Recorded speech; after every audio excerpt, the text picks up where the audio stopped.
last year at Davos. VC investor Jim Breyer was pounding the table, I don't know if you remember this, on NVDA, calling it an underappreciated AI story. And boy, was he right. Breyer Capital's investment reveals bets on AI adoption for everything from detecting and treating cancer, developing new materials, and writing papers. Joining us right now is Jim Breyer, Breyer Capital founder and CEO. Welcome back to Davos. Pleasure. So, okay, by the way, we should start here. Would you still pound the table on NVIDIA? I'm pounding the table. You're still on pounding the NVIDIA. And I think the key risks are supply shortage. Obviously, there's the Chinese supply chain.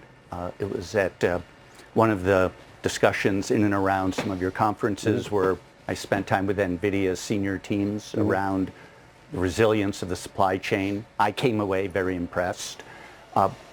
They have built a software layer around their chip that the companies I invest in just can't get enough of. And so if you want to run really significant AI, right, and you want to do optimization, you want to be running different probabilities, you need NVIDIA, and I also pound the table on AMD. On AMD.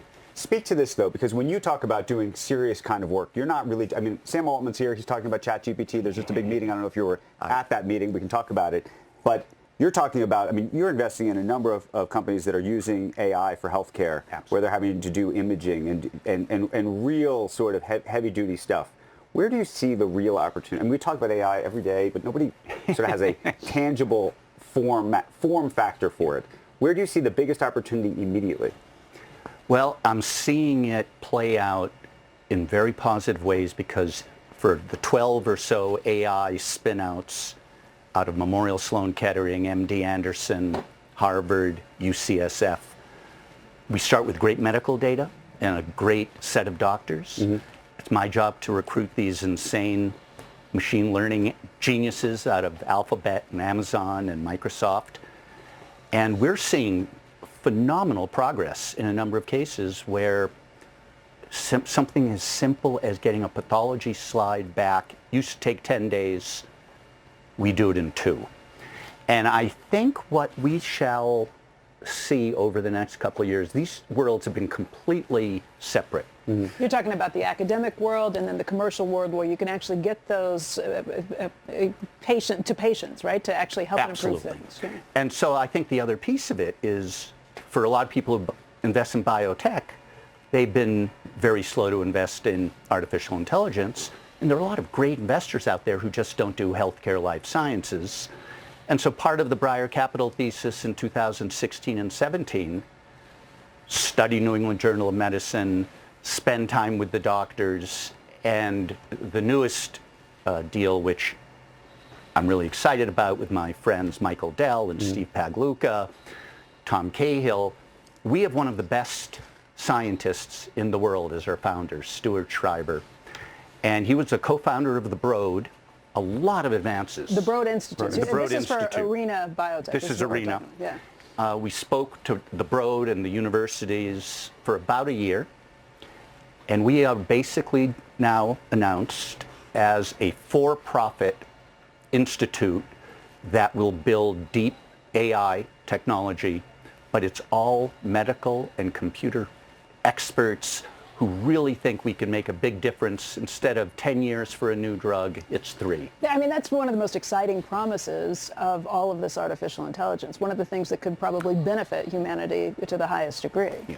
So I had this conversation last night at a CNBC dinner with one of our great pharmaceutical executives, our being the world. He's not from the US. And he said, how important is AI? And I really do, I smile, but for someone working in these spaces, as well as more broadly, it's AI or die. I can promise you. I've never seen anything like it. Do you think, though, I mean, we're in such early days, and I just wonder whether this is 1996 or not. 1996 was a great time insofar as there was a lot of invention. There was also a lot of money that went in that never came out. And so are we in that period, and how do you decipher between the stuff that's going to work and isn't at this point? I think it's really hard to figure out if it's 1996 or 1999. I was fortunate to have Steve Jobs as a mentor during the personal computing revolution. 50 or so companies went under in about 12 or 18 months. We didn't need that many PC companies. Same was true in the area of the internet and the web browser. Great carnage. Social networks. Again, one of the reasons I loved Facebook, I looked at 4 other social networks, and Facebook had figured things out. I'm trying to think of the different ways that you can use AI in the medical arena. So, and I think in terms of drug discovery, you don't even need to do some clinical trials for whatever the greatest binding compound is. That's one way to do it. You might be able to show someone a histology slide. You'll know exactly instantaneously whether it's cancer, whether it shows something else, or just data collection for drug-drug interactions, and all these things. Do you know Tyler Jacks? You know him? You do? Okay, so I know he came into the Center for Cancer Research after Sal Luria exited, and no one knew why you needed a computer genius at MIT to do cancer research. That had to be 15, 20 years ago, and he's now at Coke up there. But Broad as well, but all three, all of the above, are where you're going to see potential. You bet. And so I think I'm a venture capitalist, despite what students wanted to call me. The drug discovery, the diagnostics? It's all of it. The drug discovery, it is happening. And my mother passed away from ovarian cancer, and there are drugs available today that would have let her live longer, healthier, and better, and not go through 6 bouts of chemotherapy.